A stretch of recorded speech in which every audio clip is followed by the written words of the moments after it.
36 of my 7th annual SLAP challenge. SLAP, S-L-A-P stands for squats, lunges, abs, and push-ups. We are doing at least 40 squats, at least 40 lunges, at least 40 reps of an ab exercise, and at least 40 push-ups a day every single day except Sundays for 40 days. And this is day 36, but that does not mean that it is too late to join the challenge. It is never too late to join the challenge. Of course, you don't have to do the challenge. If you just want to do today's workout with me, fantastic. There are timestamps in the description box down below the video. So if you would prefer to just skip straight ahead to the workout, you can go ahead and use the chapter markers to do that. But if you would like to hear a little bit more about what the challenge is, where to begin, how you can participate, and if you would like to see today's exercises briefly demonstrated and explained before we begin, let's go ahead and get into that right now. So there's a playlist for this challenge that contains all of the workouts in chronological order. I will link the playlist up here in the iCard. It will also be linked in the description box down below the video, and I will link it again right on the screen at the very end of the video just to make sure that you cannot miss it. So click on that link and save the playlist. Even if this is the first you are hearing about the challenge and you don't know what it is and you don't know if you want to participate, save the playlist anyway so that when and if you decide you want to participate in the challenge, you have all of the workouts readily available to you. So this is my 7th year in a row doing the challenge. I've been assuming this year that if you are following along with the workouts that I'm sharing this year for the challenge, that you are at more of an intermediate level, meaning that you have access to a few basic pieces of fitness equipment. You can see I have my Oogie ball here today. Don't worry if you don't have a ball though. I have been providing equipment-free substitutions every single day, and I will continue to do so for these final 5 days of the challenge.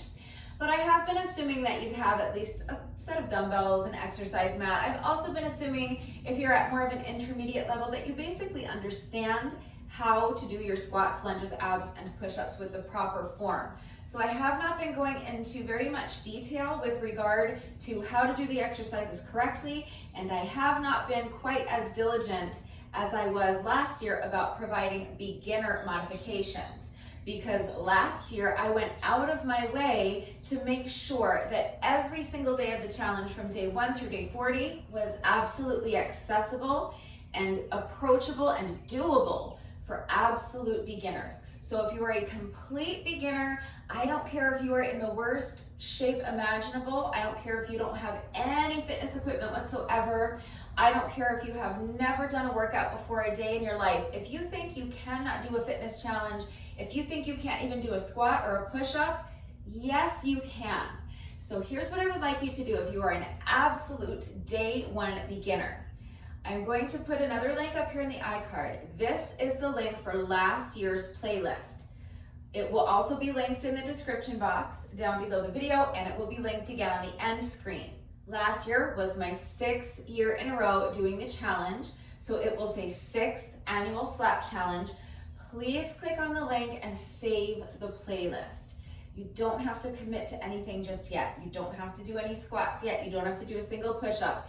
If you are an absolute beginner, I'm just asking you to do 3 things right now. Just 3 things. Number 1, click on the link in the iCard. Number 2, save the year 6 playlist. And number 3, just begin by watching that day 1 video. The video that I shared last year for day 1 of the challenge is going to explain everything you could ever possibly want to know about the challenge. It will answer all of your questions, I promise. I talked about the origins of the challenge, my mental health state at the time, and why I started doing this challenge for myself back in 2020. I talked about all of the different facets of this challenge, because it's more than just getting strong or learning how to do a push-up. It's more than losing weight. There is a mental health component to this challenge that is equally as important as anything else that we are doing. So there are a lot of different objectives, a lot of things that we are looking to accomplish with this challenge, and I explained all of that in the day 1 video that I shared last year. I also went into a ton of detail explaining and demonstrating how to do your squats, lunges, abs, and push-ups with the correct form. And I provided tons of beginner modifications that I promise you can do. So please click on that link, save last year's playlist, start by watching that day 1 video, and give me the opportunity to convince you that you can do this challenge. I know that if you have never done a workout before a day in your life, it may sound ridiculous for me to tell you that you can do a 40-day fitness challenge, but here's the thing. If you are the one doing it, then it is your challenge. So you do it in whatever way works for you. If you cannot commit to doing a 40-day fitness challenge, you can commit to doing the first 20 days of the challenge with me or the final 20 days of the challenge with me, and that's fine. Maybe you could commit to doing every other day of the challenge. If that's still too much, commit to doing a 10-day challenge. And if it's too much to do 160 reps every day, then you can commit to doing 80 reps a day or 40 reps a day. Last year I had at least one person doing the challenge with me who was doing 40 reps every single day. They were doing 10 squats, 10 lunges, 10 reps of an ab exercise, and 10 push-ups a day, every day for I think the whole 40 days. But that's the thing, is that again, if you're doing it, then it's your challenge. You do it in whatever way works for you, but you can do this challenge. I promise you can do this challenge. So please watch that day one video and give me a chance to convince you of that. And then once you are convinced and you are ready to begin the challenge, just make sure that you start with your day one workout on a Wednesday. The challenge is always designed as a 40-day challenge, and the challenge is always designed to start on a Wednesday. So if you do want to go back to day one and start the challenge on day one, just make sure that you start with your day one workout on a Wednesday, and from there, all you have to do is follow along with the playlist, and everything will fall into place for you. I promise it is super easy to follow along, and I will be here with you every step of the way. Even if you are doing workouts from last year, even if you start your challenge after my challenge this year is already complete, it doesn't matter. You are not going through this alone. It doesn't matter what your fitness level is, regardless of which playlist you're following along with. I am here doing the challenge with you, and I am here to help guide you through the challenge. I am here to support you and encourage you every step of the way. I can help to provide motivation if that is what you need, and I am here to answer any and all questions you may have. So even if you are an absolute beginner and you're following along with last year's workouts, and even if I've already completed my challenge for this year, it doesn't matter. If you have questions or if you need help, you can comment on any one of those videos from last year, and I will do whatever I can to help. Now, if you are really advanced, then the workouts that we're doing this year might not be super challenging for you. So if you want to participate in the challenge, but you want workouts that are really going to push you, I'm going to recommend that you follow along with the playlist that I shared for year 5 of the challenge. And again, I will link that playlist up here in the iCard. It will also be linked in the description box down below the video, and it will be linked at the very end of the video right on the screen. So all 3 playlists, beginner, intermediate, and advanced, all 3 of those playlists are linked in the iCard. All 3 of those playlists are linked in the description box down below the video, and all 3 of those playlists will be linked on the end screen. The workouts that we did in year 5 were much longer and much more difficult than what we're doing this year, and definitely what we did last year. So again, if you're really strong, if you have excellent stamina, you definitely have access to some basic pieces of fitness equipment, especially dumbbells, maybe a ball, a sandbag, a jump rope for sure. And if you have maybe a little bit more time to dedicate to your workouts on a daily basis, then definitely those year 5 workouts are going to be perfect for you. The workouts we did in year 5 were much longer because, first of all, we were frequently doing a lot more than just those 160 reps, and we were doing exercises other than squats, lunges, abs, and push-ups as well. We were doing more challenging variations of our squats, lunges, abs, and push-ups. I was adding weight to most of those workouts, and I was also incorporating about 20 minutes or so of moderate-paced cardio into most of those workouts as well. So definitely, if you are more advanced, save the playlist from year 5, but I recommend that you save all 3 playlists, because then you can just kind of bounce around between the playlists. So let's say you're super advanced, you're very strong, you have equipment, but there's just a specific day where you're not feeling well, or you're really pressed for time. You have no time to get your workout done, or you're traveling, you don't have access to any equipment. Then you can do one of the workouts that we did for year 6. If you're in really great shape, you are going to be able to complete almost all of the workouts that we did for year 6 of the challenge in like 10 minutes or less. So they're still great workouts. So it's a great option to have. They're just shorter, they're more simple. You're guaranteed not to need any equipment. So if you have zero time or you don't have any equipment, but you still want to get your reps done, you still want to follow through with the challenge, then that's a great option to have. Let's say you're following along with this intermediate playlist that I'm sharing this year, but what are we on, day 35, day 36? What day is this? 36, right? So we're on day 36. You've been doing the challenge for over 30 days and you're starting to really feel that you're getting stronger and you have a little more time today and you're thinking, you know what, I really feel like I want to try to push myself a little harder today. Well, then in that case, you can check out the year 30 or the day 36 workout that we did from year 5 of the challenge. But it doesn't have to be the day 36 workout. You don't have to do the day 36 workout on day 36. You don't have to do the day 18 workout on day 18. Again, you can bounce around between the playlists and you don't have to go in order through the playlist. So let's say, you are following along with this year's challenge. You check out the video that I shared for that day, but you don't like that workout for whatever reason. You don't have the equipment I'm using. You don't like the push-up variation I'm doing, whatever it is. You don't have to do that workout. You could check out the workout from the corresponding day for year 6 or year 5, or you could do any of the workouts off of any of these playlists. So if there was a workout we did earlier this year, let's say you loved the day 14 workout, you can repeat that. So on any given day, literally the only requirement to participate in the challenge is just that you're getting your reps done. So it doesn't have to be the day 36 workout on day 36. You don't have to stick with the same playlist. You don't have to go in order. It can be any workout off of any of these 3 playlists on any given day, but you don't even have to do that. It doesn't have to come from one of these playlists. It doesn't even have to come from my channel. Any workout in the whole world that happens to contain at least 40 squats, at least 40 lunges, at least 40 reps of an ab exercise, and at least 40 push-ups will work. So it can be any workout that you find on YouTube or somewhere else. You can write your own workout, but you don't even have to do a workout if you don't want. This is how I do the challenge, just to keep things interesting, and so I have an interesting video to share with you each day. I incorporate my daily reps into a brand new workout each day, and I go in order. The workouts are labeled days 1 through 40, and you're welcome to do it the way I do it. You're welcome to stick with one playlist, start with day 1, and go in order through day 40. That's great, but you do not have to even do a workout if you don't want to. If you do not want to incorporate your daily reps into a structured workout, either because it's still too difficult for you to do all of your reps at one time, or you just don't have time to do that, you can spread out your reps randomly throughout the day. So for example, you could wake up first thing, do 10 squats, 10 lunges, 10 reps of any ab exercise you want, and 10 push-ups. It could be any variations of those 4 exercises you want. And then you can just repeat that 3 more times throughout the course of your day. So you could do the same thing again after lunch. You can do it again after you get home from work, once more before bed. There's your 160 reps.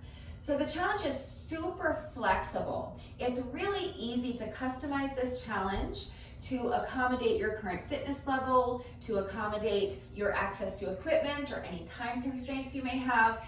And I designed it that way intentionally because I know 40 days is a long time. It's a long challenge and it's a tough challenge. So I wanted to increase the likelihood that if you make the commitment to do this challenge with me, that you're able to follow through. So literally, as long as you're getting those reps done, it doesn't matter what time of day you do them. It doesn't matter if you do them all at once or if you spread them out. It doesn't matter what variations of those exercises you're doing. So once you make the commitment that you're going to do the challenge, that honestly is the hardest part.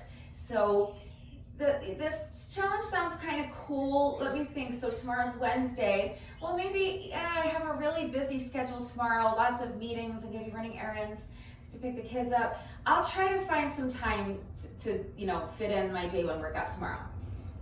That as soon as you say the word try, you are giving yourself an out. Because tomorrow's gonna come, you're gonna be exhausted, you're gonna be so busy, you're not even gonna have time to think. But you know what you are going to have time to do?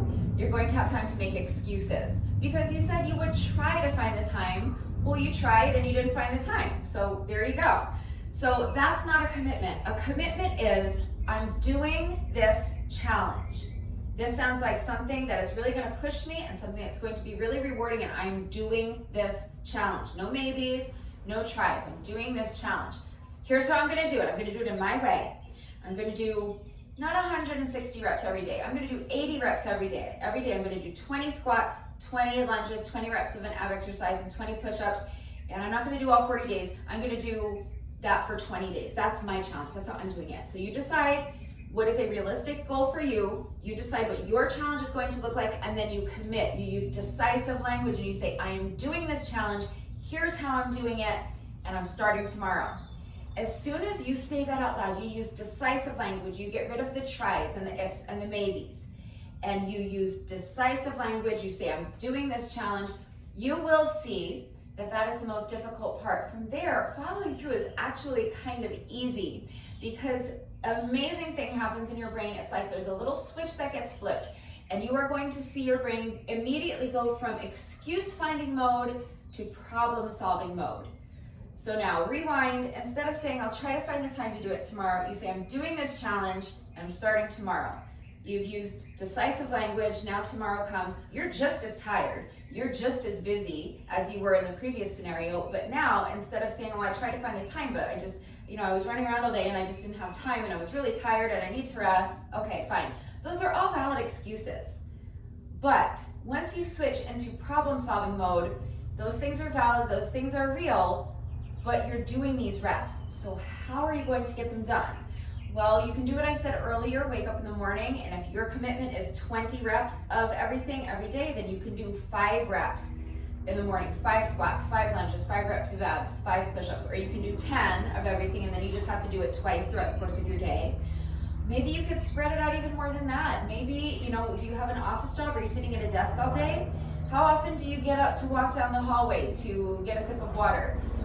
Could you do 4 walking lunges down the hallway each time until you reach 20 reps? I bet you could. Could you do 2 push-ups every time before you wash your hands? Probably. So you're going to immediately see that you will find ways to fit your reps in once you make that commitment. So it all starts with making that commitment. Once you do that, I promise the rest is easy. And remember that you have me here to help motivate you. If you find that you're lacking in motivation and you need a little bit of support, you need a little bit of encouragement, or you're just confused about how the challenge works, maybe you don't really know what your fitness level is and you're not sure which playlist you should be following along with, if you're having trouble accessing any of the links, anything like that, remember that I am here. So ask questions if you have them. But I think that pretty much explains everything you need to know to at least get started with the challenge. So let's go ahead and get into the exercises that we are doing for today's workout. So starting with my Oogie ball, you can see that I'm using my pink Oogie ball for today's workout. For reference, and for reference only, the pink Oogie ball weighs 8 pounds. That is a good weight for me. That is going to challenge me for this workout today. You may need to use something lighter than that. You may need to use something heavier than that. That depends on your strength. That depends on your level of fitness. It also just depends on what you have available to you. And of course, it depends on how hard you are looking to push yourself today. So please consider all of those factors when choosing your weight and make the decision that is best for you. But pretty much any type of exercise ball can work. If you do not have a ball, that's fine. I will be providing equipment-free substitutions, but year 5 of the challenge, we did this workout with dumbbells. So if you have a dumbbell or a kettlebell, you can absolutely follow along with the exercises that we did for year 5 of the challenge. So if you want to see what that workout looks like, I will link that workout up here. This is the day 36 workout from year 5 of the challenge, and it will also be linked in the description box down below the video. And also in that workout, we were incorporating a little bit of cardio, but the cardio is completely optional. You can just leave it out if you don't want to include it. Also, remember that you don't have to necessarily be holding onto a ball or a dumbbell or a kettlebell or any type of exercise equipment. You can always look for household items that are going to work. So if you want to follow along with this year's workout or the year 5 workout, meaning that you want to add weight to the exercises, but you don't have any fitness equipment, look for household items that will work. So you could maybe hold on to like a water bottle or a shampoo bottle filled with some sort of weight. You could maybe fill it with water, but you might be able to make it a little bit heavier if you fill it with something like uncooked rice or dried beans or lentils, kitty litter, powdered laundry detergent, something like that. If you're taking your workout to the beach or the park or the hiking trail today, you could probably fill it with sand or dirt. You could even find like maybe a big rock that you could hold on to if you want to add weight. So get creative and use what you've got, as long as you can find something that you are able to maintain a secure grip on so that you're not going to drop it and injure yourself or break something and make a mess. And as long as it's not too heavy for you, then pretty much anything can work for weight. If you have absolutely nothing that is going to work for weight, or you just don't want to add weight to the workout, that's fine. I will be providing equipment-free substitutions, so you can follow along with me today and just apply your equipment-free substitutions, or remember that you can always follow along with last year's day 36 workout. It's going to be essentially the exact same workout as what we're doing today, but with those equipment-free modifications applied. And also, I went into a lot of detail last year explaining and demonstrating how to do each exercise with the correct form, because I was assuming that anyone following along with me last year was an absolute beginner. We took things at a little bit slower pace. So I also provided tons of beginner modifications. So if you're an absolute beginner and you already know that you need an equipment-free workout, you don't want to add weight to your workout, and you need a little bit more instruction, then I'm going to recommend that you click away and follow along with last year's day 36 workout. So I will link that workout up here in the iCard, and it will also be linked in the description box down below the video. I'm not banishing you from following along with this workout. I'm not banishing you from this year 7 playlist if you're an absolute beginner, but it might make more sense for you to follow along with the year 6 workout that we did on day 36 if you need a little bit more instruction and if you need to see beginner modifications. But if you are staying with me now, I'm going to assume that you're at more of an intermediate level. So I'm going to assume that you might have a ball, but even if you don't have a ball, I'm going to assume that you generally know how to do these exercises with the correct form. So I'm not going to go into a ton of detail, and I'm not going to be really diligent about providing beginner modifications. So if you need help with any of that, if you are watching this video and you want to do this workout with me today, but you need any further help with equipment-free substitutions, or if you need to see beginner modifications, please ask, okay? So let me show you the exercises first without the ball. So that will be your equipment-free substitution, and then I'll show you what it's going to look like with the ball. So we're starting with dynamic squats. If you've been with me since day 1, you have definitely seen these before. So remember that you can do any squat variation you want. That's true for any day of this challenge, any of these workouts. If you can still follow along with the video and do the workout with me, but if there's one exercise that's not going to work for you for whatever reason, maybe you can't jump because you have bad knees, or you have cranky downstairs neighbors, or you have a sleeping baby in the next room and you need a workout that's quiet, impact-free, no jumping, then you can still do this workout with me, but you'll just eliminate the jumping on your squats. So you can do, while I'm doing my dynamic squats, you can be doing any other squat variation you want, and then you can join me and do the same thing I'm doing for lunges, abs, and push-ups. But if you don't like the push-up variation I'm doing, we're doing burpees, so I'm going to be jumping. You can eliminate the jump. You can do any push-up variation you want. So if there's just 1 or 2 exercises on any given day that aren't going to work for you for whatever reason, you can just swap out those individual exercises with a different variation, but still follow along with the video, okay? So just make sure that whatever squat variation you do, you're minding your form. So remember to keep your back flat, keep the weight in your heels. So I like to start by thinking about tucking my shoulder blades into my back pockets. That way my shoulders are back and down and my chest is lifted nice and high. Make sure your abs are super strong and tight and engaged, like someone's about to come along and punch you in the stomach as hard as they can, and you're bracing for that impact. And then before I squat, I like to think about this as a hip hinge first. So I always like to think about pushing my booty back, like I'm trying to touch the wall behind me with my booty. At the same time, remember those shoulder blades are tucked into the back pockets. Shoulders are back and down, chest is lifted high. So I'm trying to touch the wall behind me with my booty, but I'm also thinking about trying to touch the wall in front of me with my chest so that my spine is nice and elongated. Back is flat, and all of my weight is in my heels. Do you see I can actually pick up my toes? And from this position is where I'll sink down into my squat and then press the heels into the ground to stand. So that's just a basic air squat, but those principles are going to apply to any squat variation you choose to do. So just remember to keep your back flat, keep your weight in the heels. I'm basically just doing an air squat, but I'm kind of combining it. What I call a dynamic squat, I've seen other people call pop squats, and I've seen them called jack squats. Jack squats make the most sense to me, but I've always called these dynamic squats, so that's still what I call them. So really, if you think about doing a jumping jack, just jumping your feet out and in, you're just combining that with your squat. So you're going to start with your feet together, and as you sink down into your squat, you're jumping your feet out, and then as you come back up, you're jumping your feet in. So it's just like jack squats is probably a better name than dynamic squats. It's like a jumping jack and a squat combined. I like to tap the ground at the bottom of my squat, but remember, don't do that if you cannot reach the ground without rounding your back. Back has to stay flat, weight has to stay in the heel. So if you're here, then you don't have to tap the ground. If you're here, you're here. That's fine. Work to your own level. Just make sure your back stays flat, weight stays in your heels. So that's your equipment-free substitution. That's what we did last year. I'm going to be doing the exact same exercise, but just holding onto my ball. That's it. So I'm going to tap the ball down to the ground and then bring the ball back up in front of my chest. So starting with my feet together, holding the ball up in front of me, jumping the feet out wide as I come down into my squat, tapping the ball down, jumping the feet back together, bringing the ball back up towards my chest. In year 5, we did this with a dumbbell. So we tapped the dumbbell down and then we added an overhead press. We did a little transfer. It was a super fun exercise, a little bit more challenging, and it required a little bit of coordination. But if you want to do something like that, that's absolutely fine. If you have a dumbbell or a kettlebell, maybe you could do like a kettlebell snatch, and then you could maybe do half of your reps on one side and then switch and do the other half on the other side.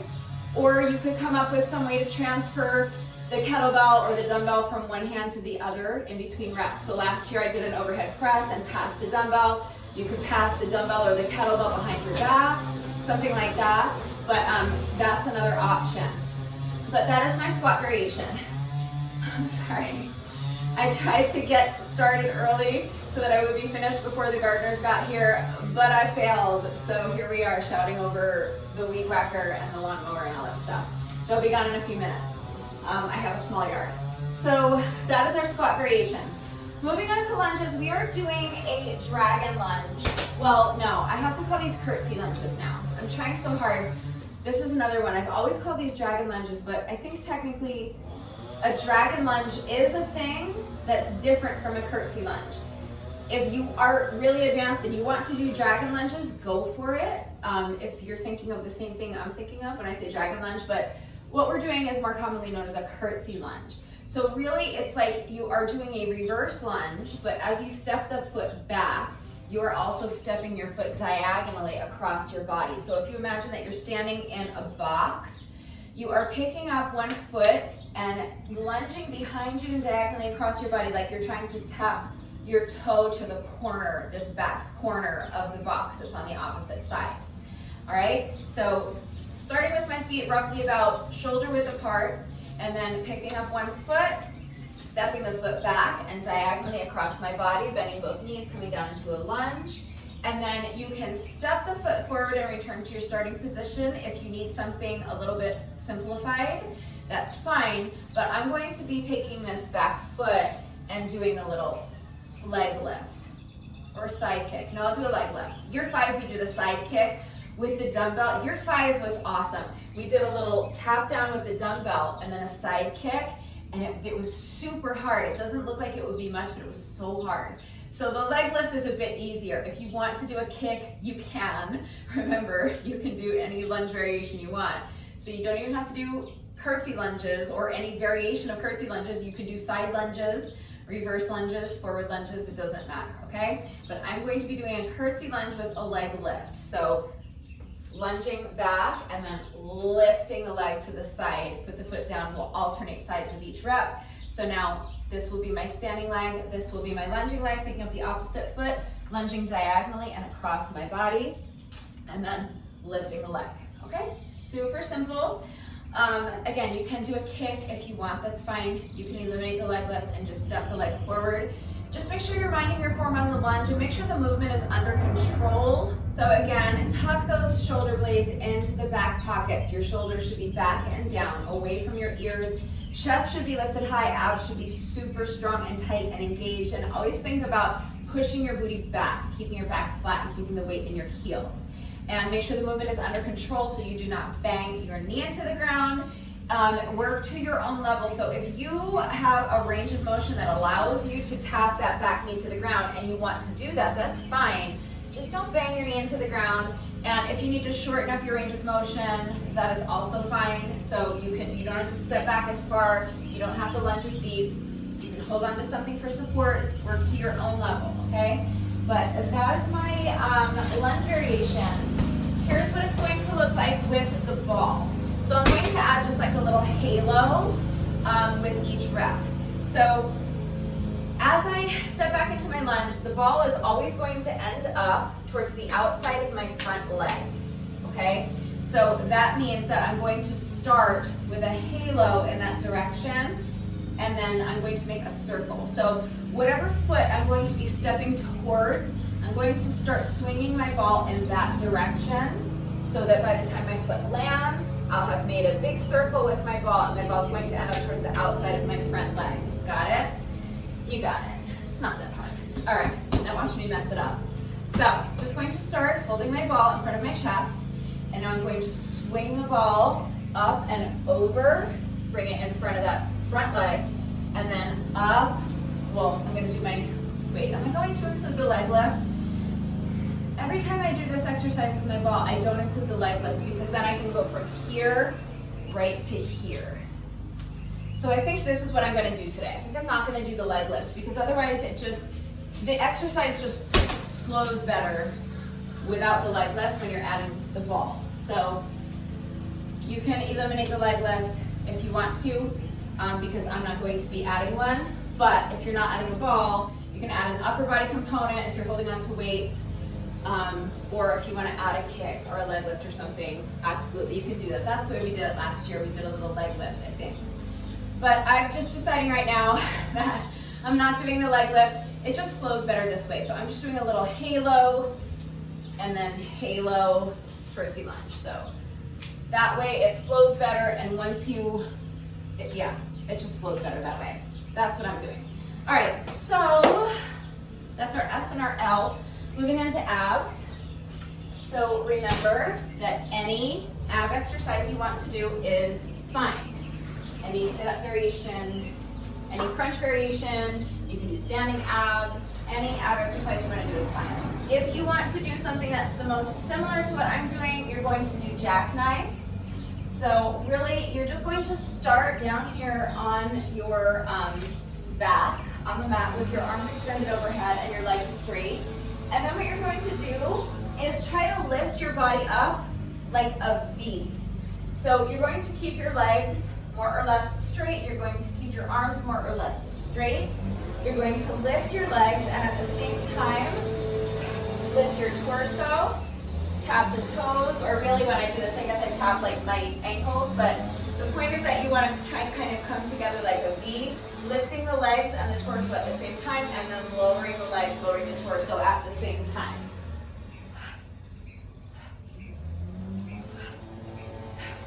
Like that. It's a tough exercise, but you can make it a little bit easier by isolating the movements.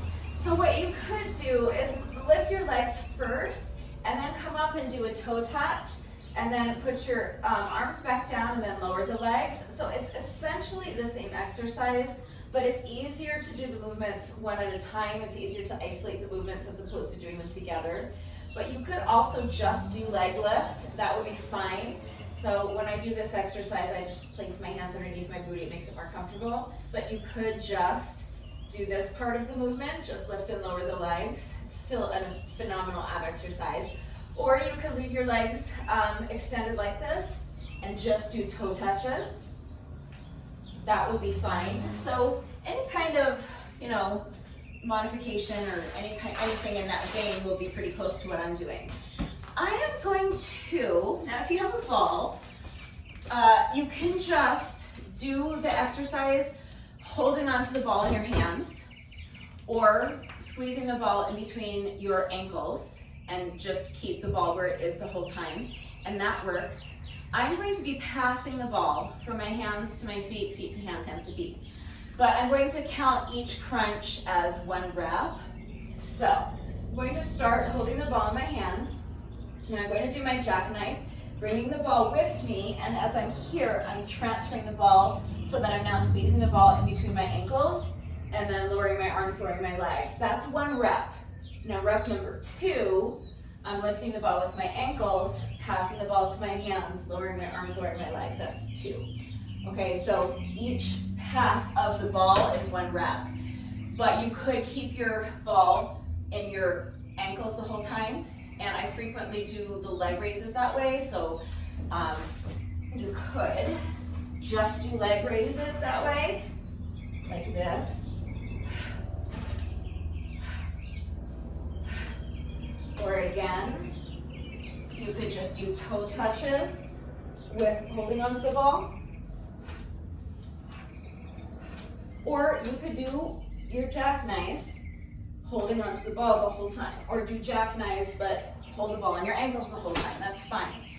And if you're using something else for weight, like a kettlebell or a dumbbell or a household item, then you can just hold it in your hands while you do the jackknives.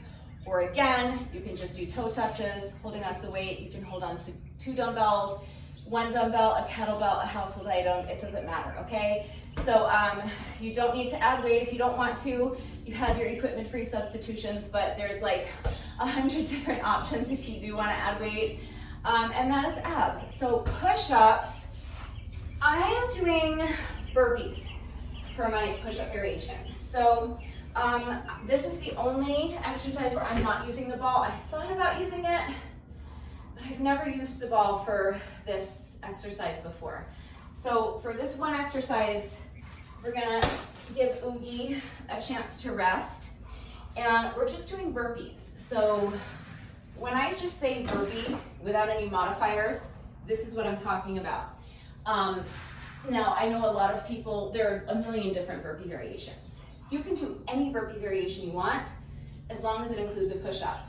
But if you don't want to do a burpee, remember you can do any push-up variation you want. But when I say burpee, I'm really just starting from a standing position, hands down, jump or step the feet back, do my push-up, jump or step the feet in, and jump up. Okay, so that's what I'm doing. Any push-up variation you want to do is fine. So again, if you can't jump, you can step the feet back, so you don't disturb your neighbors or your sleeping baby or your bad knees. And instead of jumping up, you can just do a calf raise. That would be the most similar to what I'm doing if you need to keep it impact free. But you don't have to do a burpee at all. Any push-up variation is fine, just mind your form on the push-ups. So again, you just want to make sure that your head is in line with your spine. So if you imagine that you are standing with your back up against the wall and just gently pressing the back of your head into the wall, that is where you want your head to be. That is where you want your head to stay. So make sure you're not allowing your head to bob up and down while you're doing your push-ups. And you make sure that your shoulders are away from your ears. So you're going to begin by spreading out all 10 fingers. Place your hands directly underneath your shoulders. Step back so that you are in your plank pose. Head is in line with the spine. So you're not allowing your head to drop down like this. Remember, you don't need to overcorrect by hyperextending your neck and jutting your chin out. Head is in line with the spine. Make sure your head stays still. Shoulders are away from the ears. So don't allow yourself to kind of sink down into your shoulders like this. Press the ground away from you. Push yourself up nice and high in that plank pose so that your shoulders are away from your ears, and make sure your back is flat. So if your hips or your belly are drooping down towards the mat, that's causing an arch in my back. In order to fix that, tighten up your abs. Use your ab muscles to lift your hips up high and keep them lifted high. And then from there, once you have found that beautifully perfect plank pose and your body is in one gorgeous straight line from your heels all the way to your shoulders, nothing moves. Your body is literally like a plank of wood. So you're lowering your plank of wood down towards the ground and pressing it back up, but from here to here, from your ankles or your ankles to your shoulders does not move, okay? So you're just bending your elbows and lowering your chest as close to the ground as you can without breaking that straight line. If you cannot get your chest all the way down to the ground without breaking that straight line, that's fine. You have options. If you're doing the push-ups from your toes, just put your knees down and start doing knee push-ups. Knee push-ups are exactly the same. All of the same principles apply. The only difference is that instead of your straight line going from your heels to your shoulders, your straight line will be from your knees to your shoulders. But other than that, everything is the same. Head in line with the spine, shoulders away from the ears. Abs are super strong and tight and engaged. You're using your ab muscles to lift your hips high and keep them high so that your back stays flat and then nothing moves. So if you cannot get your chest all the way down to the ground without breaking that straight line from your heels to your shoulders, you can put your knees down or you can shorten up your range of motion. That's fine. So you're lowering your chest as close to the ground as you can without breaking that straight line. So if you can only get this far, that's your push-up. But what's not okay is compensating for the fact that you can't get your chest all the way down by lowering your hips or your belly down to the ground. Another really common mistake that I see so many people make is, you're trying so hard to get down, you can't quite do it. A lot of people will lower their forehead down to the ground. And it seems like, why would you do that? But it is so common. And I think it is done subconsciously. I think you're just trying so hard to get all the way down that it's just something that happens. So that's why I say be cognizant of the fact that your head is in line with your spine and then keep your head still. So it's fine if you don't get your chest all the way down to the ground. You can put your knees down, you can shorten up your range of motion, but do not break that straight line from your heels to your shoulders and do not let your head bob up and down, okay? So any push-up variation you want to do is fine. Just mind your form on the push-ups. I am doing burpees. So again, I did one slowly for you. I'll put one together. Here is your impact-free modification. Hands down, step the feet back. Push up, knees down for the push-up if you need to. Step the feet in and stand. Calf raise if you want. Here's what I'm doing. Hands down, jump the feet back. Push up, jump the feet in, and jump up. If you want to increase the difficulty, you could do a jump tuck at the end. That's what we did in year 5. So instead of just jumping up, you're jumping up, driving your knees up towards your chest. That's another option if you want to increase the difficulty. But that's it. That is all 4 exercises. Now, for the format. I'm really excited. You guys, this is day 36. Is my second most favorite day of the challenge. My favorite day of the challenge every year is definitely, hands down without a doubt, day 40. The sense of relief and accomplishment on day 40 is unmatched. But a close second, right after day 40, my favorite day of the challenge is day 36. And I'm gonna show you why right now. Okay, so here's why day 36 is my second favorite day of the challenge. I'm gonna show you right now. Are you ready? You're not ready. Trust me, you're not ready for this. Visual aids. Oh my goodness, you guys. This piece of, what is this called? Cardstock or whatever this is called. I made this back in year 1 of the challenge. That was 2020. I made this and I've held on to it. Every year since then, I pull it out once a year on day 36 of the challenge so that I can explain the format of the challenge to you. So I'm going to come closer in a minute so that you can see this a little bit better. But basically, we're doing 4 rounds of the circuit today. And the circuit, we're going in order through the circuit, meaning that we are spelling the word slap. So you can see, here's the exercises, SLAP for squats, lunges, abs, and push-ups. And then here's the rounds, round 1, round 2, round 3, round 4. And then here, this is how many reps we are doing per round. So let me get a little closer so that you can see this better as I'm explaining it. All right, so round 1, we are starting with squats and we are doing 40 squats, okay? Then we're moving on to lunges. We're doing 30 lunges. Then we'll move on to abs. We're doing 20 reps of our ab exercise and then we're finishing with 10 reps of push-ups. So 40, 30, 20, 10, okay? That's round 1. Now, moving on to round 2, starting with squats, but we've already done all 40 reps of squats. So we can skip squats in round 2, move directly on to lunges. Now, for rounds 2, 3, and 4, everything is just 10 reps, okay? So round 1, we're doing 40, 30, 20, 10. From there, everything is just 10 reps. So 10 reps of lunges. Then we'll move on to abs. We'll do 10 reps of abs, and then we'll finish the circuit with 10 push-ups. So that's round 2. Moving on to round 3, starting with squats, but again, we've already done all 40 squats, so we'll skip squats.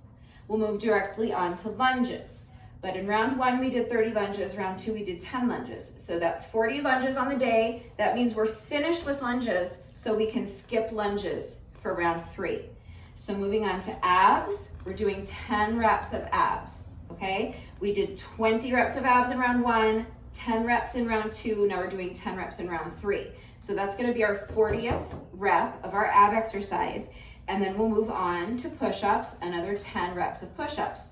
So now we've done 40 squats, 40 lunges, 40 total reps of abs, but only 30 push-ups. So round 4, we can skip squats, we can skip lunges, we can skip abs, and we're just doing 10 push-ups. So that by the end of round 4, we will have completed a total of 40 squats, 40 lunges, 40 reps of abs, and 40 push-ups. Isn't that cool, you guys? I'm telling you, this thing lives in the back of my closet, and I pull it out once a year just so I can do this. And I'll probably just hold on to it forever because I'm me, but there you go. So I will have this propped up against the gate the whole time so that we can refer to it because yeah, I worked hard on this, as you can tell, and I only get to use it once a year, so we're using it. Yeah, we're gonna use it. We're gonna refer to it frequently throughout the course of the workout. So that's it. That is all 4 exercises we're doing today with equipment-free modifications, and that is the format. So hopefully everything is clear. Please remember that I do always take the time to type out the instructions in the description box down below the video. And of course, I'm going to do the entire workout right along with you. So watch me do it, read the instructions.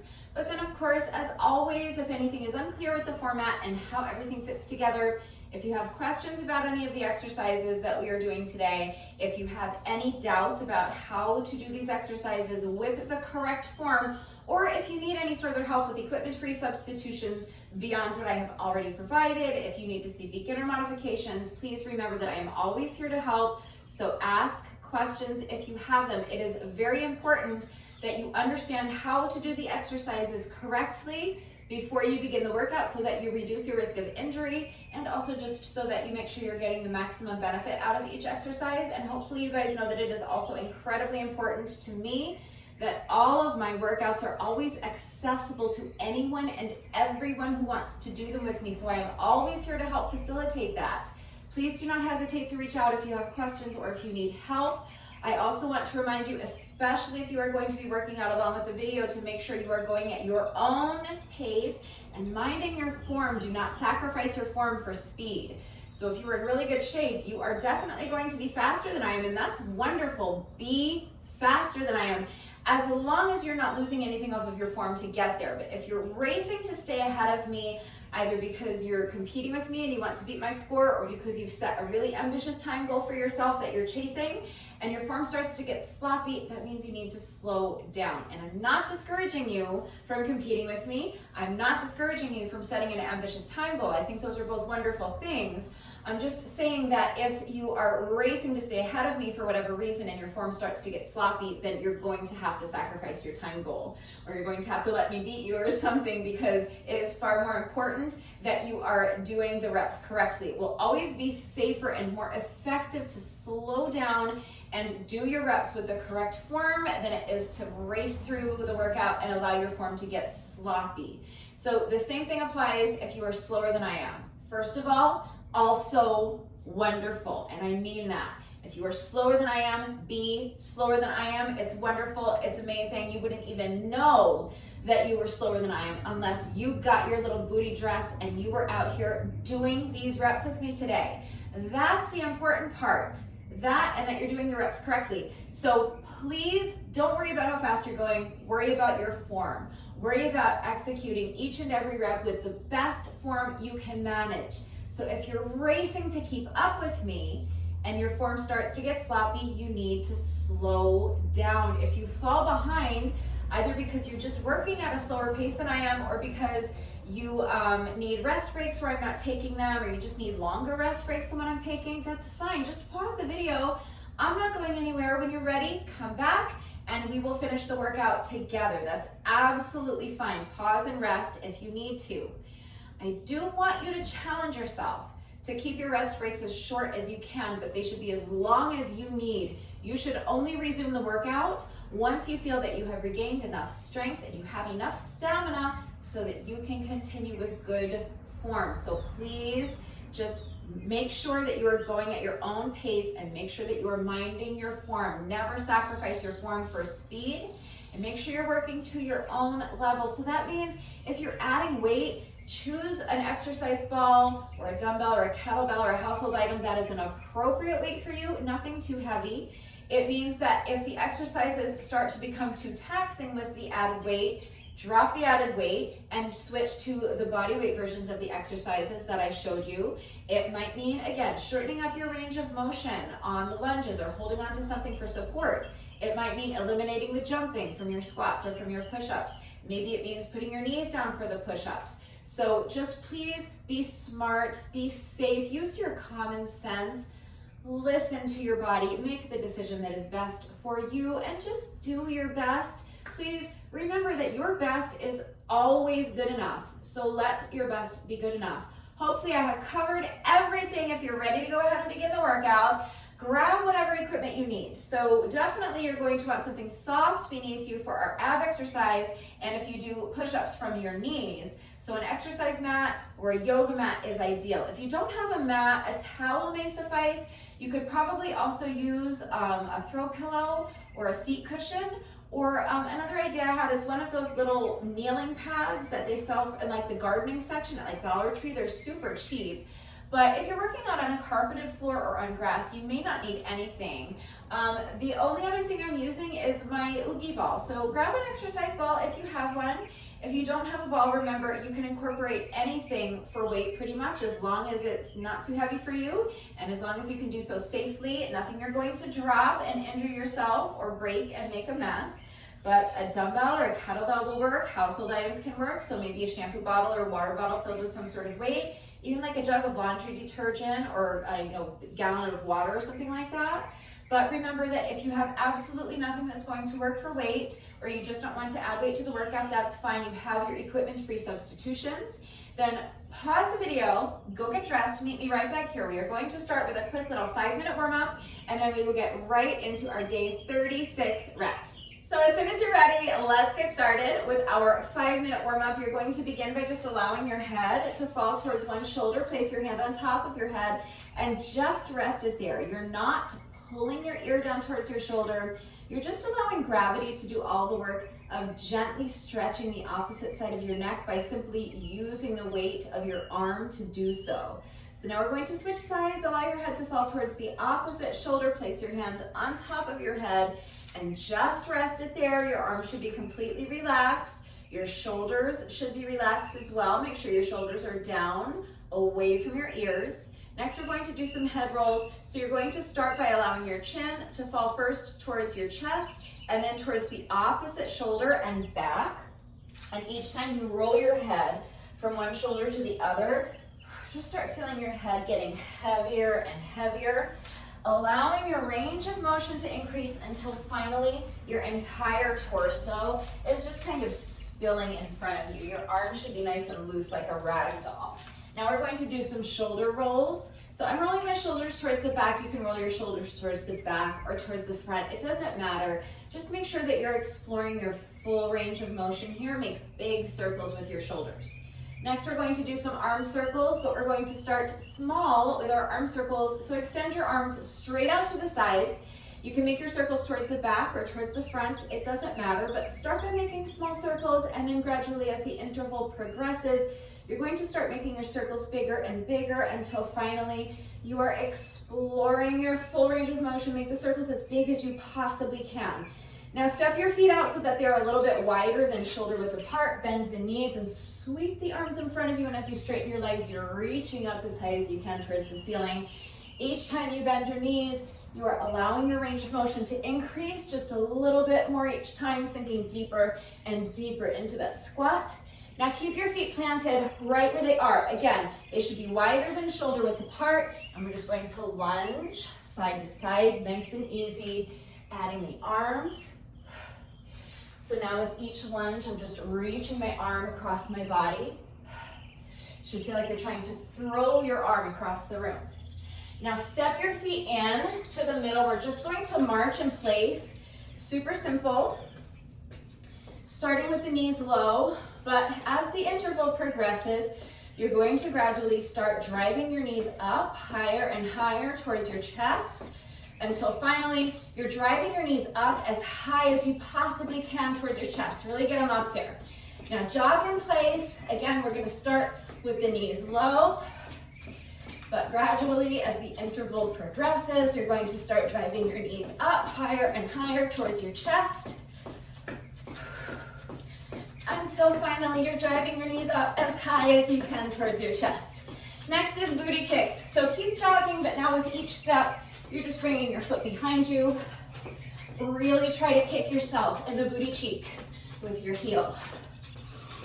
For this next one, if you struggle with balance, you can hold onto the wall or a chair for support. If not, hands on the hips is fine. Transfer your weight into one foot. Pick up the other foot and just swing the leg front and back. Nice and loose. We're just waking up those hip flexors with this one. And now we're going to switch legs. So you put this foot down, transfer your weight, pick up the opposite foot, and swing the leg front and back. You can start low, and then as the interval progresses, if it feels comfortable, you can start expanding your range of motion, swinging the leg higher and higher. We're going to switch legs again. So again, you put this foot down, transfer your weight, pick up the other foot, extend the leg out in front of you, and then bring the leg around and behind. And each time you make this little semicircle with your leg, lift the leg higher and higher. And now we're going to finish with 2 hip circles.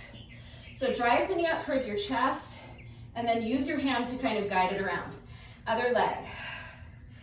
Extending the opposite leg out in front, bringing the leg around and behind, lifting that leg higher and higher each time you make that circle. And now 2 hip circles. Drive the knee up towards your chest. Use your hand to guide it around. Finishing with a hamstring stretch. Feet wide apart, hinge at the hips, and forward fold. So you want to keep your back as flat as you can during this stretch so that you isolate your hamstrings more effectively. If you are tight in the backs of your legs, it might be useful to use the wall or a chair to assist you, because it's going to help you keep your back flat. It will make it a little bit more comfortable, make it a little bit easier to keep that flat back. If you allow your back to round in this stretch, that's fine. You're not going to hurt yourself, but keeping the back as flat as you can makes the stretch more effective, and we're just there for a few seconds. So if you want to use the wall or a chair to assist you, it just can make that stretch a little bit more accessible for you. But that's it. That is our little 5-minute warm-up. So let's get right into the workout. So we are starting with squats. That's our first exercise. And round 1, we are doing 40 squats. So I will be doing 40 dynamic squats with my Oogie ball. You can do any squat variation you want, 40 reps. So as soon as you're ready, here we go. I'm starting my timer in 3, 2, 1, and go. So I'm going to start holding my Oogie ball in front of my chest. Feet are together. Now jump the feet out wide as you come down into your squat. Jump the feet in as you stand. That's 1 rep. We're going to 40. Do your best.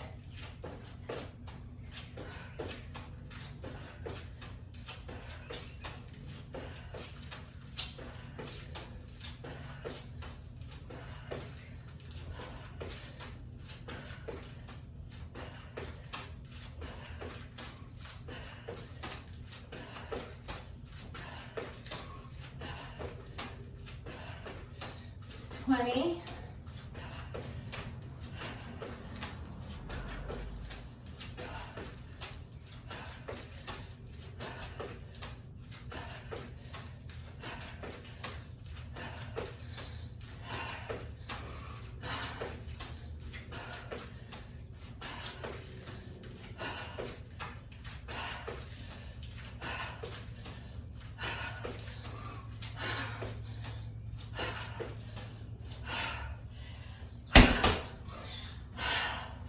That's 40. So just like that, a little over a minute in,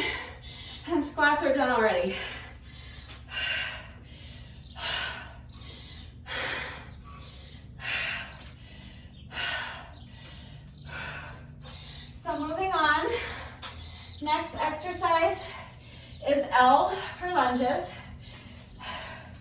This is round 1, so that means we're doing 30 lunges. 30 total lunges, alternating legs with each rep. If you want to increase the difficulty, you can make it 30 on each leg. I will not be doing that. But I'm doing 30 dragon lunges, and I'm adding a little halo with my oogie ball to each lunge. So starting with the ball in front of me, I'm going to pick up one foot and lunge diagonally across my body and behind me. As I do that, I'm bringing the ball up and over so that the ball ends up towards the outside of this front leg. Then I'm going to reverse the movement, step the foot forward, and as the ball comes up and over to the other leg, I'm stepping the opposite foot back into another curtsy lunge. So, halo, curtsy lunge, now halo and curtsy lunge to the other side. So that's 4, 5, we're going to 30, do your best.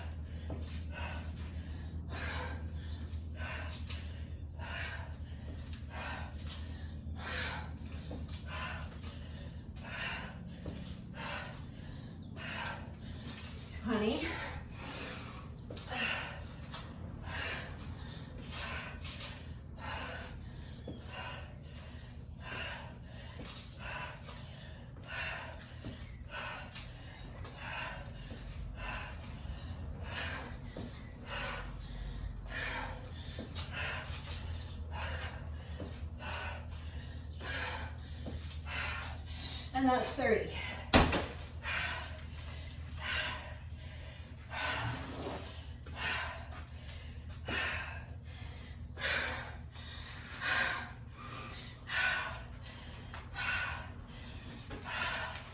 So next exercise in the circuit is A for abs. This is round 1. So we're doing 20 reps of abs. I'm going to be passing my oogie ball from my hands to my feet. Each pass of the ball counts as 1 rep, or you can just do jackknives or leg lifts or toe touches. Any ab exercise you want is fine. 20 reps. When you're ready, here we go. So passing the ball from my hands to my feet is 1 rep, and now passing the ball from my feet to my hands is 2 reps.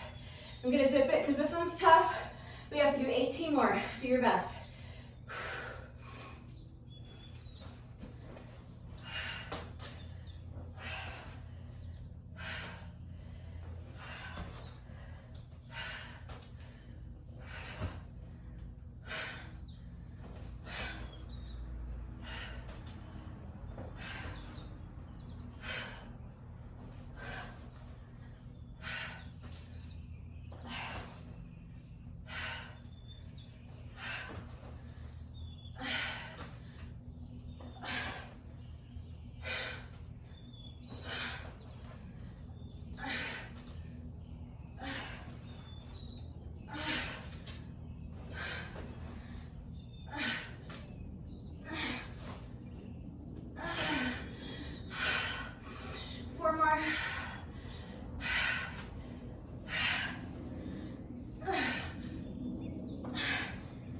That's 18. 2 more. That's 19. And that's 20. If you do not have the world's weakest abs like I do, and you want to challenge yourself a little more, you can absolutely double count those. So you can count each time you are holding the ball in your hands again as 1 rep. So that passing the ball from your hands to your feet and then back to your hands is 1 rep. And you could do 20 counting that way. I would be in the emergency room if I tried to seriously have the world's weakest abs. Okay, so that's our 20 reps of abs.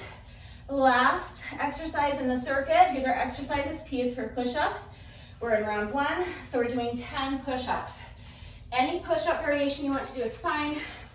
I am doing burpees. So you can eliminate the jumping if you need to. So hands down, jump or step the feet back. Push up, jump or step the feet in and stand. You can do a calf raise if you need to keep it impact free. I'm doing a jump up. That's 1. I'm gonna zip it and do 9 more of those. And then that's round 1.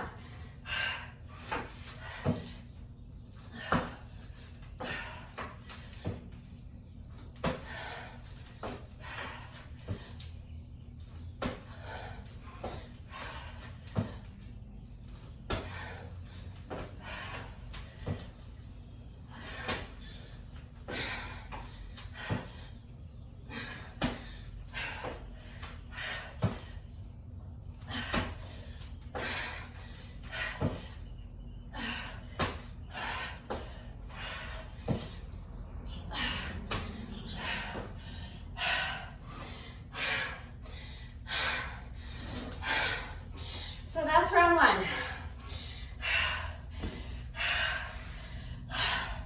We're gonna do 4 rounds, but from here on out, only sets of 10.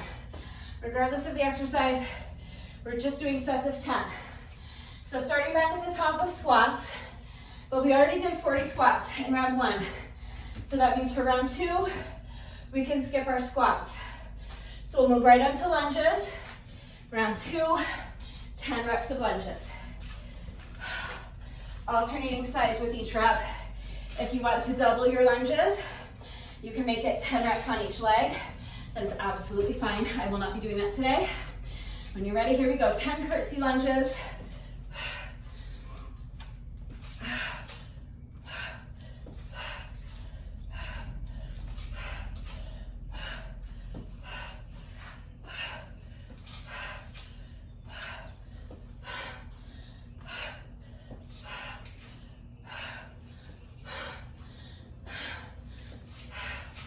And that's it. Just sets of 10.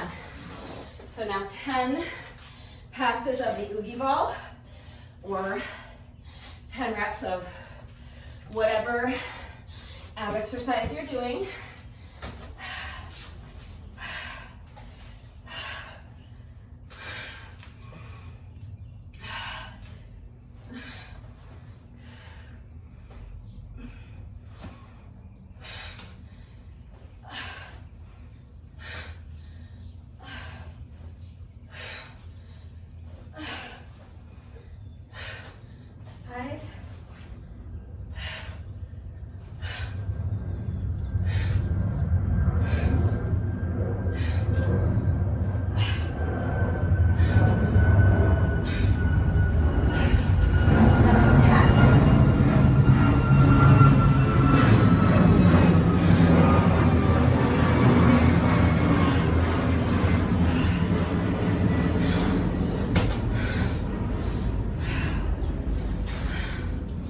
Finishing out the circuit with push-ups, 10 reps.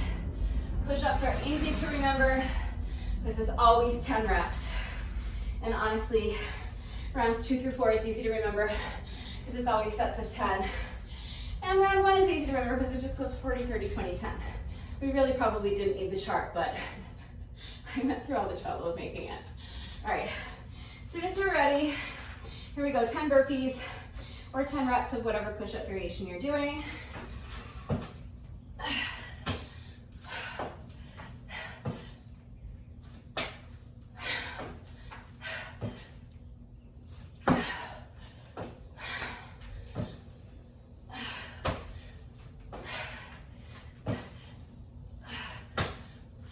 It's 5 more.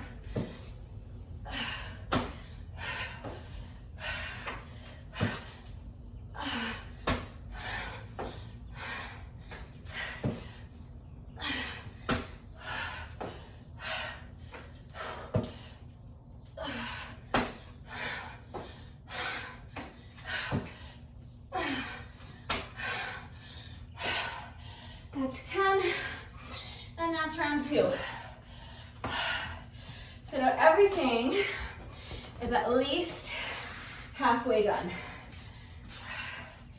We did all 40 reps of squats done in round one. Round one, we did 30 lunges. Round two, we did 10, so that's 40. So that means for round three, we can skip squats, we can skip lunges. Moving on to abs.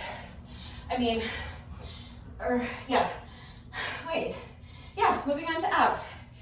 It's going by so fast. So now, all we have to do for round three is 10 reps of our ab exercise.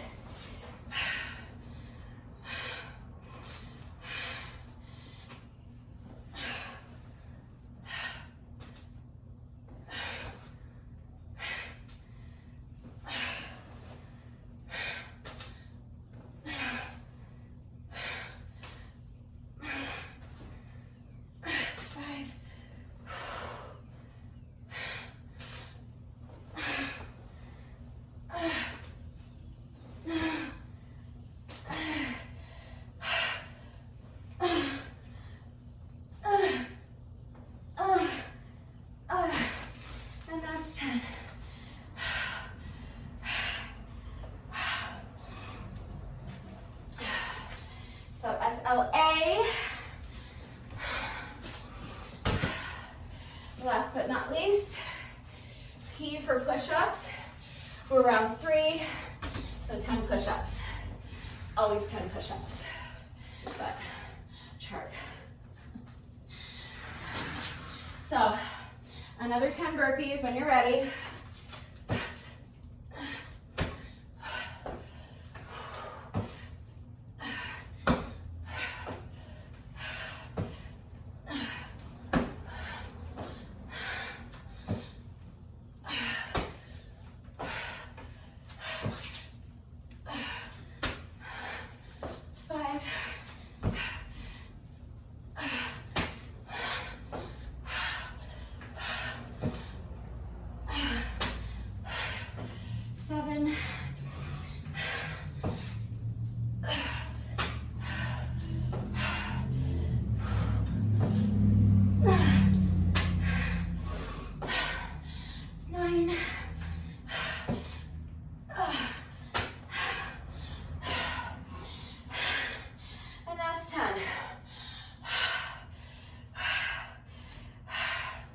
So that's round three.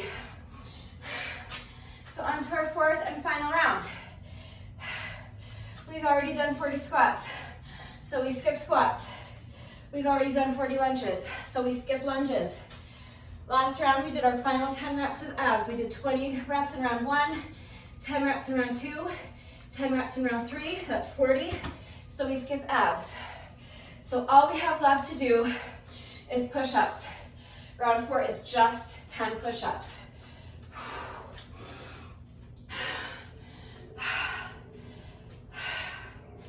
All right, wish me luck. I'll probably do 5 and then pause and rest. Pause and rest as needed, but let's push. All we have left to do is these final 10 burpees, and then that's round 4.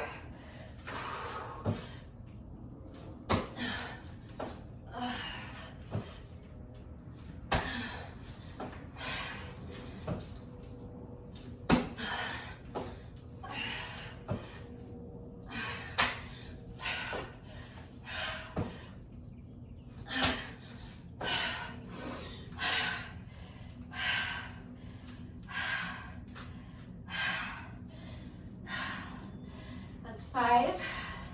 5 more.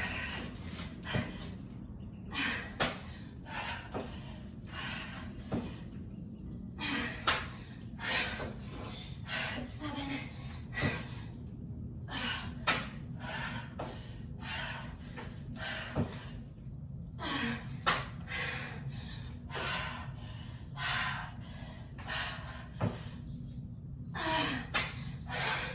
That's 10.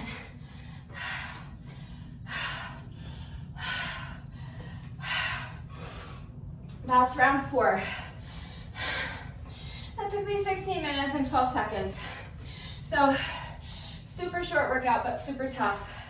I know I could have done it faster if I wasn't making a video and explaining and demonstrating all of the exercises and admiring my little chart, but it just wasn't about that today.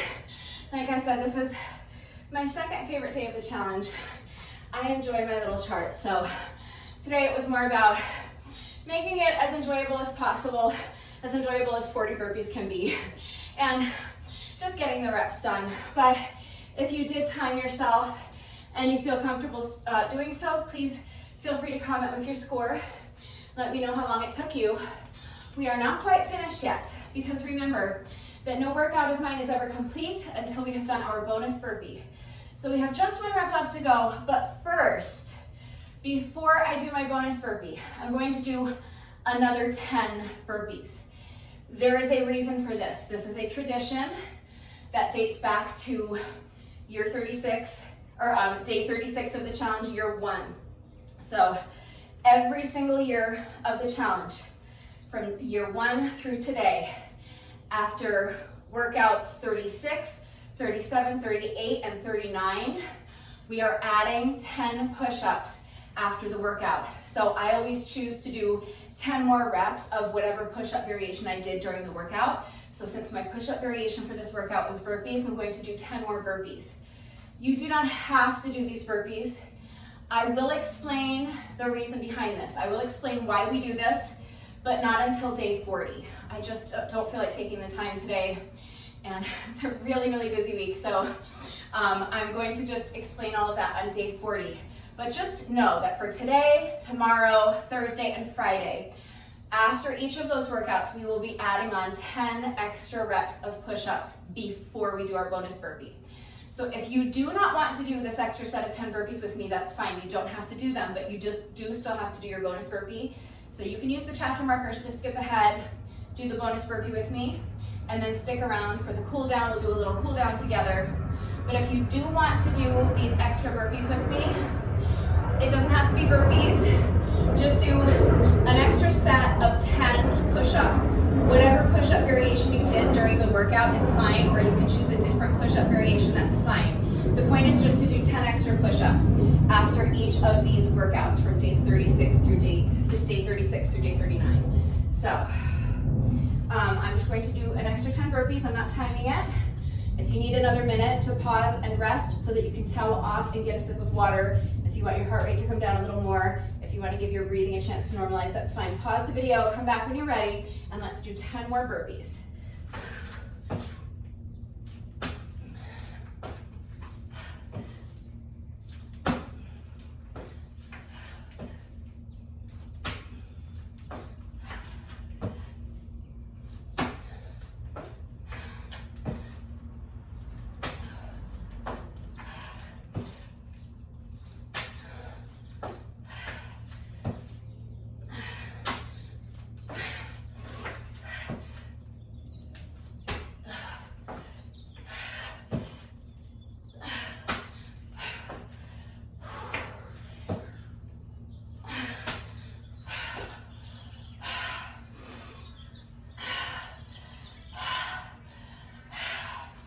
There's a very good reason that we do this, I promise.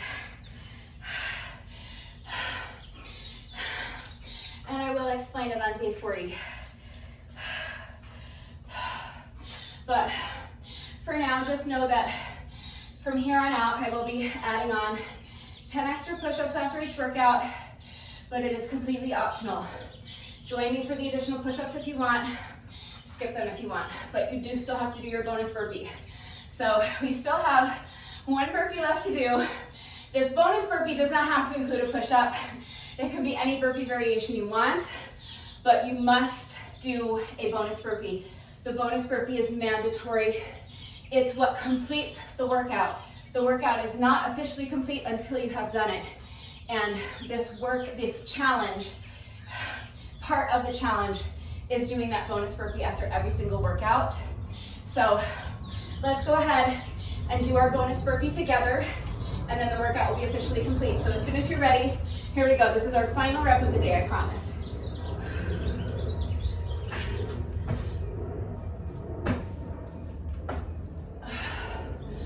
All right, so with that, the workout is now officially complete. The bonus burpee is just kind of that exclamation point at the end of the workout. And it's a little celebration that we got these reps done today. Even a little celebration that you're able to do them, that you were able to physically do these reps, and that you were able to get your head in the right space to get out here and do them. So it's a little pat on the back for sticking with the challenge for yet another day. And it is that final slap across Brutus's trash-talking mouth that is really going to shut him up for the rest of the day. So if you don't know who Brutus is, you need to watch the day one video that I shared last year for the challenge. You will learn all about Brutus. He is actually a huge part of this challenge. And you will learn why he very much deserves to be slapped with these squats, lunges, abs, and push-ups that we are doing every single day. And now, sadly, it is time to put away my beautiful sign, my little visual aid for another year. Say goodbye, take one last look. You'll see her again on day 36 of the challenge next year, year 8. So let's do a quick cool down together. You just want to keep moving while you allow your heart rate to come down and while you allow your breathing to normalize so you can pace back and forth, maybe shake out the legs a little bit. Let's do a quick shoulder stretch. So bring one arm across your body and use your other arm to pull it in close to your chest.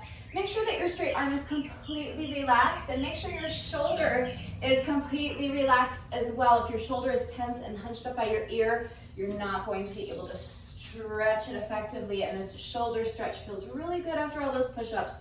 So relax the arm, relax the shoulder. Keep moving while we're doing these stretches. So you can see I'm just kind of shaking out my legs. You can shift your weight from foot to foot, that's fine. If you're still breathing really heavily, it might feel better to pace.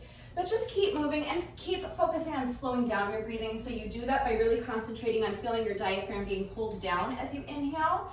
Think about breathing all the way down to your belly button. And as you inhale, allow your rib cage to expand. Visualize filling up your entire torso with air, and then use your diaphragm to control the exhale.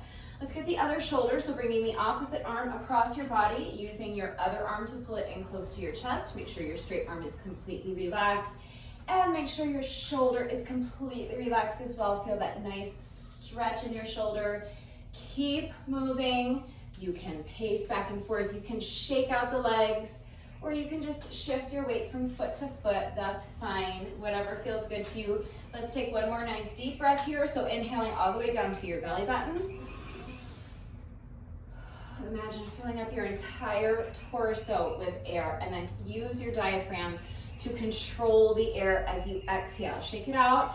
Let's do triceps next. So bending one elbow, place your hand on the elbow, and now gently pull your elbow towards the opposite shoulder.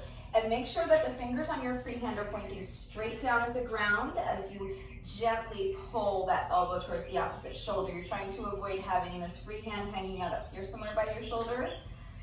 So point the fingers straight down. Make sure you're continuing to move. Shift your weight from foot to foot, shake out the legs, pace, whatever feels good for you. Feel that nice stretch in your triceps. This is another one that feels really good after all those push-ups. Let's take one more nice deep breath here.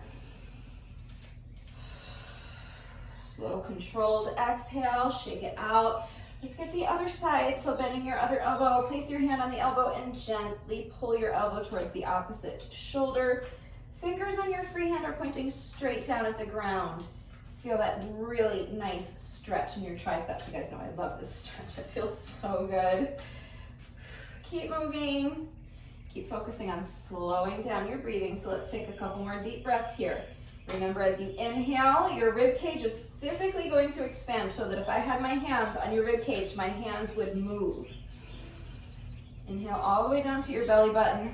Visualize filling up your entire torso with air. Control the exhale. Let's do one more.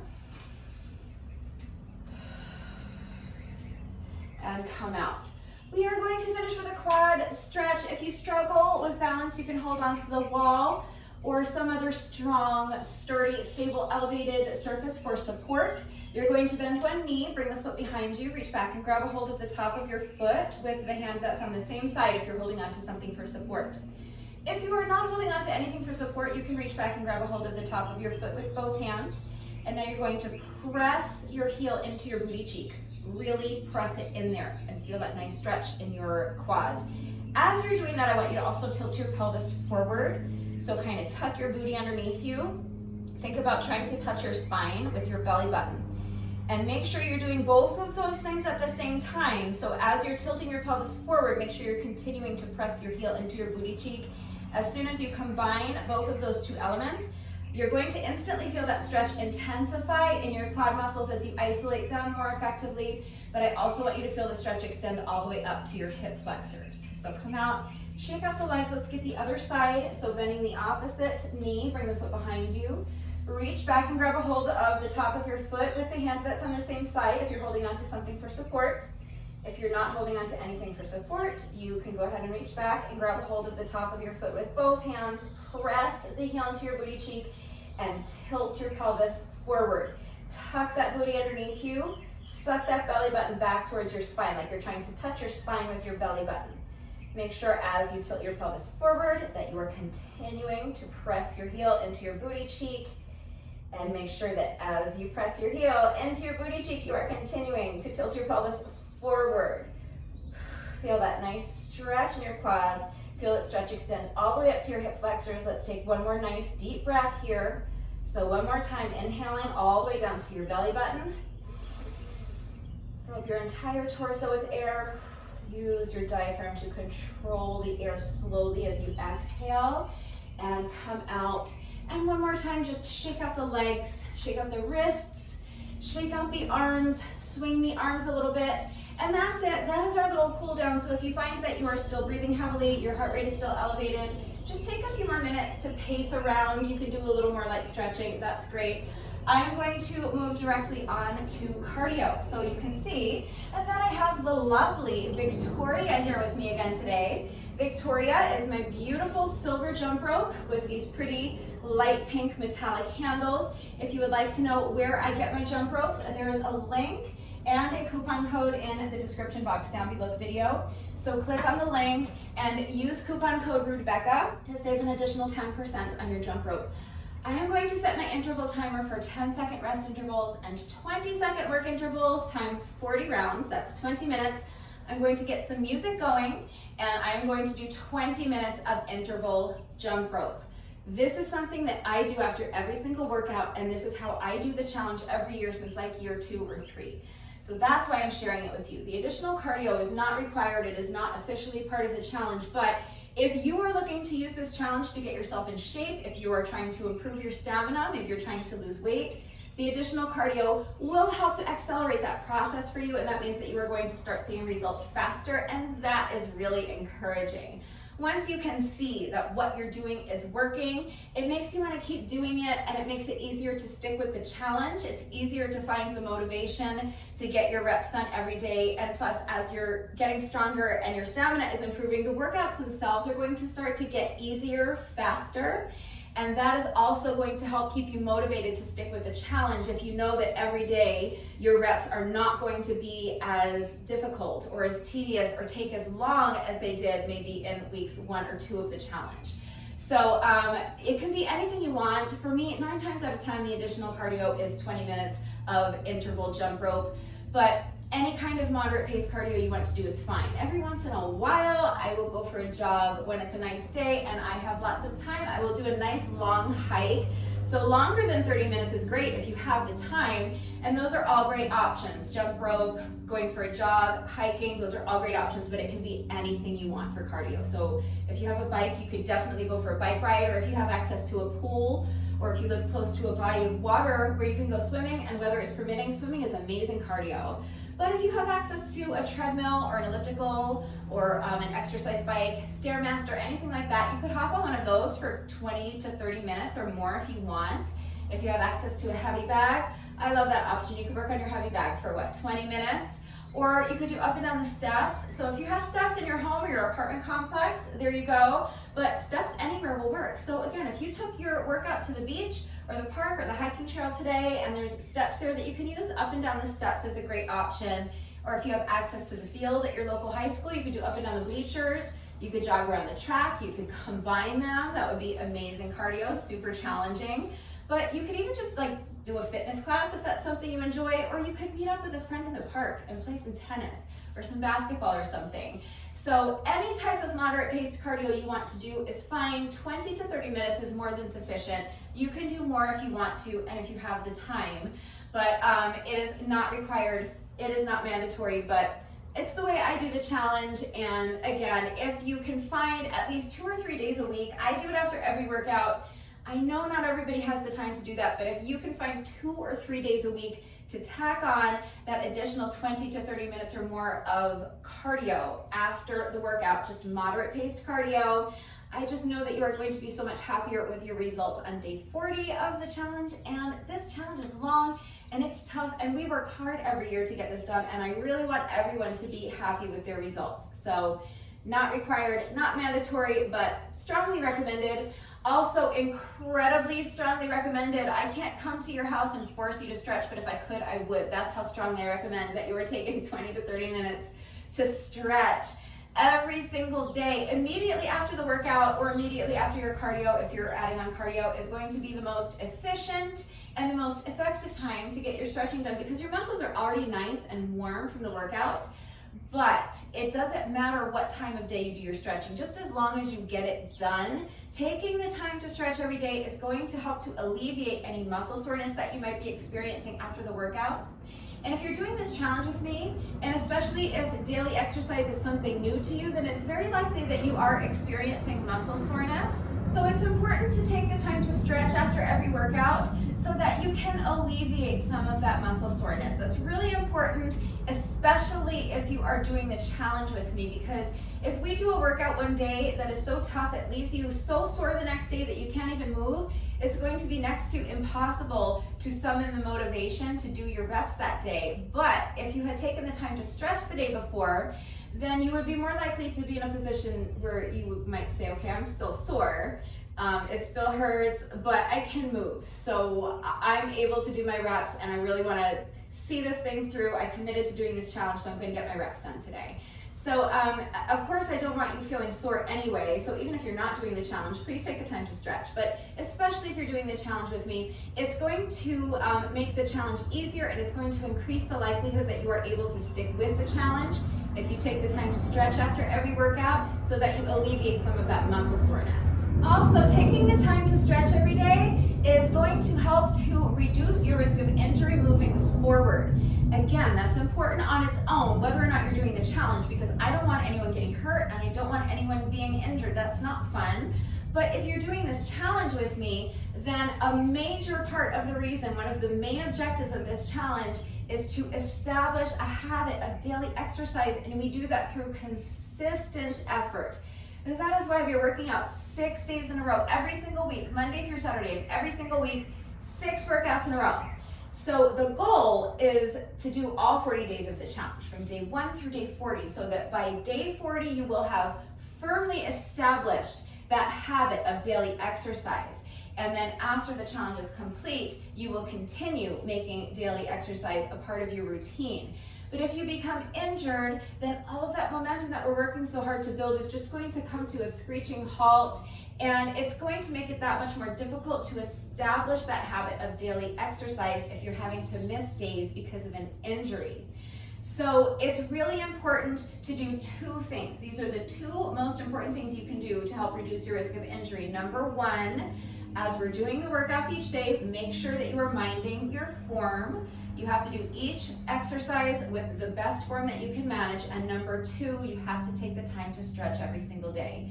Those are the 2 most important things you can do to help reduce your risk of injury. Now, you could do every rep perfectly throughout the entire challenge, and you could stretch every single day. There are no guarantees. It doesn't mean that you're not going to become injured. You may still become injured.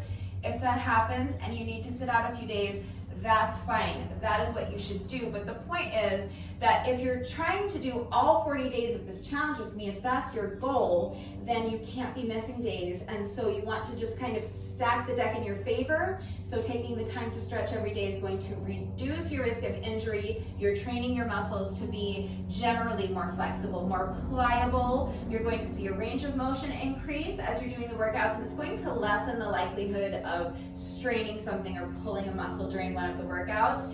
And if you can make it through each workout injury-free, then you can make it through the challenge injury-free. You can do all 40 days of the challenge with me. And of course, taking the time to stretch every day is going to improve your flexibility. So if you are taking the time to do these 160 reps with me every single day to build strength, and you are finding 2 to 3 days a week at least to tack on 20 to 30 minutes or more of additional moderate paced cardio after the workouts as often as you can to improve your stamina, why not take a few minutes every day to work on your stretching and improve your flexibility while you're at it? It just makes the challenge that much more well-rounded. And flexibility is a really important aspect of your overall fitness level that I think tends to be overlooked and maybe undervalued sometimes. So please make sure that you are taking the time to stretch every single day, especially if you're doing the challenge with me, but please make sure that you are doing so safely. So again, right now is going to be the best time to do your stretching because your muscles are already nice and warm. But if you want to put off your stretching until later on in the day, that's fine. Just remember that if you do put off your stretching until later on in the day, that means your muscles will have gotten cold again.